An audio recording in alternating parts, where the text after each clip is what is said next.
하나 둘 셋.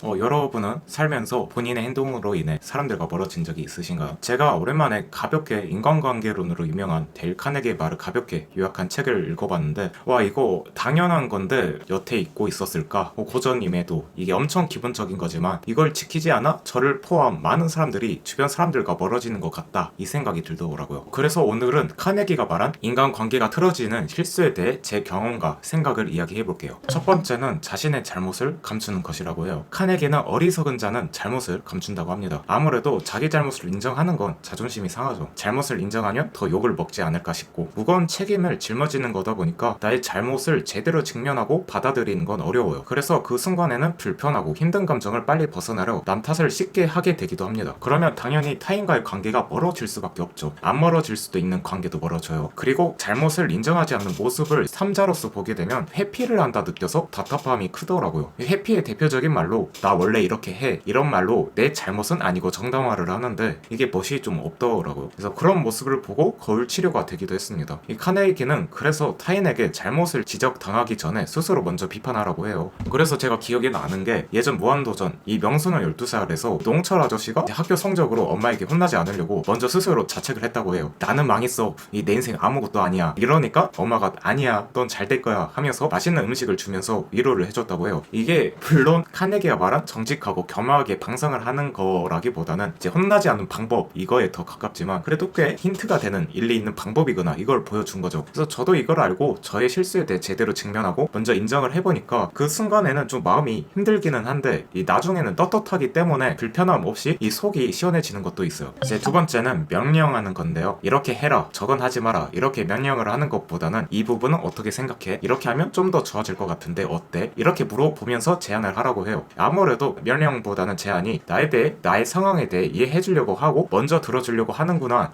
이런 느낌이 있어서 서로 존중을 할 수 있게 되는 것 같아요. 그렇지만 제안은 상대방의 의사도 들어야 하니까 오래 걸리고, 이거 명령은 의사소통이 빠르다 보니까 명령을 더 많이 하게 되는 것 같아요. 물론 무조건 모든 상황에서 제안만 할 수는 없겠지만 할 수 있으면 명령보다는 제안을 해보는 게 좋겠다, 이런 생각이 들더라고요. 아무래도 제가 유튜브를 하다 보니까 이 쇼폼을 올려라, 뭐 노출이 잘 된다, 이렇게 말을 한 지인이 있었어요. 근데 물론 이게 좋은 조언이긴 하지만 왠지 모르게 제 자존심이 좀 상하더라고요. 저 가오가 되게 중요한 사람인데 그렇게 해서 쇼폼을 올리면 난 저 사람이 시켜서 이 쇼폼을 올리는 거구나, 이런 생각이 들어서 좀 별로더라고요. 그래서 제 상황이나 제 의사를 물어보지 않고 명령을 한다고 느껴져서 내 일인데 이거 오지랖 아닌가? 이런 느낌도 들었고요. 그래서 상상을 해봤는데 나는 하기 싫은데 이제 타인이 시켜서 쇼폼을 올려, 그래서 잘 안 된다? 그러면 그 사람을 탓하게 될 것 같더라고요. 명령을 하게 되면 책임을 대신 짊어지게 되는 거이기도 하거든요. 그래서 아 다르고 어 다르다고 그 지인이 쇼폼을 올려보는 건 어때? 이렇게 명령이 아닌 제안을 했다면 제 스스로도 이 쇼폼에 대해 생각을 해보고, 그리고 그 지인에게도 불편함이 없었을 거라 생각이 들어요. 결국 그 쇼폼을 올릴지 말지는 내가 선택하는 게 되기 때문에. 그래서 의도는 같더라도 말이라는 포장지를 다르게 해보는 거죠. 카네기 역시 제안이 자존심을 지키고 실수를 바로잡게 하기 때문에 긍정적인 변화를 일으킬 수 있다고 해요. 세 번째, 험담. 이 어리석을수록 남의 실수를 지적하고 평가하고 싶어 한다고 해요. 꽤 많은 사람들이 알면서도 하게 되는 행동인데 뭐 저 역시 솔직히 마찬가지라서 반성을 하게 되네요. 물론 살기 위해서 정보가 필요했기에 험담, 뒷담화가 인간의 생존 본능상 뭐 필수였다, 이런 말이 있긴 한데 그렇지만 뒷담화는 자리에 함께하게 되면 그때 속은 시원할지라도 이 결국은 왠지 모를 불쾌한 에너지도 같이 생기더라고요.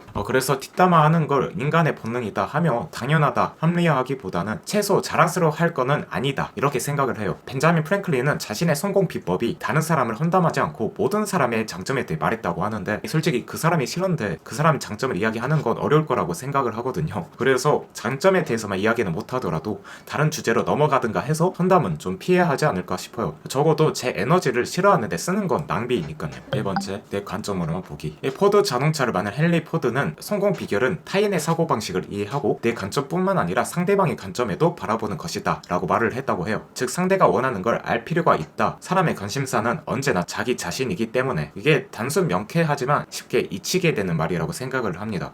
그래서 영업일을 한다면 자신이 원하는 할당량 달성 같은 내 입장만 생각하기보다 자신이 줄 수 있는 상품이나 서비스가 고객에게 어떤 도움을 줄 수 있는가 같은 생각을 해볼 필요가 있는 거죠. 그래서 왜 사야 하는지 고객의 감정을 고려하는 것, 이게 세일즈의 핵심이라고 해요. 상품에 대한 필요를 느끼면 어차피 고객들은 알아서 구매를 할 거기 때문에. 그래서 저 역시 유튜브를 하면서 적용을 해볼 수 있는 말인 것 같더라고요. 단순히 이 유튜브를 운영하며 내가 올리고 싶은 영상만 올리기보다는 내가 시청자라면 어떤 영상을 볼까, 내 영상이 사람들에게 어떤 도움을 줄 수 있을까, 이 정보, 공감, 웃음, 이걸 잊고 있었는데 다시 결심을 해보게 되는 내용이에요. 마지막으로 체면 짓밟기인데요. 인간관계에 극히 상가해야 할 일이 있다면 타인의 체면을 짓밟는 행동이라고 해요. 특히 사람들 앞에서 열등감 때문에 상대방을 소위 깎아내리면서 망신을 주는 경우가 있는데, 본인은 속이야 시원하겠지만 이 체면 짓밟힌 상대는 자존심이 상해서 체면을 깎은 저 사람에게 적이야 원한을 갖게 될 수밖에 없죠. 그래서 상대방의 체면을 깎아내리려고 하면 그게 본인에게 100% 돌아온다고 합니다. 제가 생각해도 설령 아무리 이게 옳은 지적이더라도 다른 사람들 앞에서 지적을 받게 되면 이게 좋게 받아들이긴 어려워요. 웃고 있어도 웃는 게 과연 아닐 거예요. 그래서 꼭 지적을 해야 한다면 둘만 있는 장소를 선택하고 표현에도 세심하게 신경을 써줄 필요가 있다고 합니다. 저도 누군가 이 사람들 앞에서 누군가의 체면을 짓밟는 말을 했다가 이 두 사람이 싸우는 걸 본 적도 있고, 저 역시 내 자신이 사람들 앞에서 누군가 제 체면을 깎아내리려는 말을 했구나 이런 걸 느끼는 적이 있는데, 너무 옳은 말씀입니다, 옳은 지적이에요, 이렇게 받아들이긴 어렵더라고요, 당연히. 그리고 내가 이 사람보다 낫다, 혹은 이 사람도 약점이 있다, 이런 걸 많은 사람들에게 보여주려고 상대를 깎아내리면서 망신을 주려고 하면은 이게 삼자로서 혹은 그 상대방으로서 저는 그 모습에서 상대 체면을 짓밟으려는 그런 의도가 눈에 보이기 때문에 오히려 그 사람이 안타깝고 불편한 감이 있어요. 그리고 그때 주변 분위기도 되게 싸해지더라고요. 그리고 오히려 상대 체면을 짓밟는 저 사람이 좀 배려심이 없다, 비호감이다, 이런 생각이 들더라고요. 그래서 이렇게 기본이지만 많은 사람들이 지키지 않는 인간관계 실수: 첫 번째, 자신의 잘못을 인정하지 않는 것; 두 번째는 제안이 아닌 명령; 세 번째는 험담; 네 번째는 나만의 관점으로만 보는 것; 마지막으로는 상대의 체면 깎아내리기. 이 5가지를 이야기해봤는데요. 역시 이 5가지는 관심과 배려가 먼저 기반인 것 같아요. 그래서 뻔하게 보이기도 하지만 관심과 배려가 없으면 좋은 인간관계는 맺지 못하게 되는 건 사실인 것 같습니다. 요즘 물론 모든 사람에게 관심을 주고 살 수는 없고 혼자여도 괜찮다, 그래서 사람들과 관심을 주고받지 않는 경우가 있는데, 저는 이렇게 살아보면서 나의 행복한 삶의 질에 있어서 좋은 인간관계는 필수인 것 같아요. 외로움과 고독 속에 오래 지내다 보니 너무 힘들어서 이걸 느끼기도 합니다. 지금 웃고 있는데 이게 웃는 게 아니에요.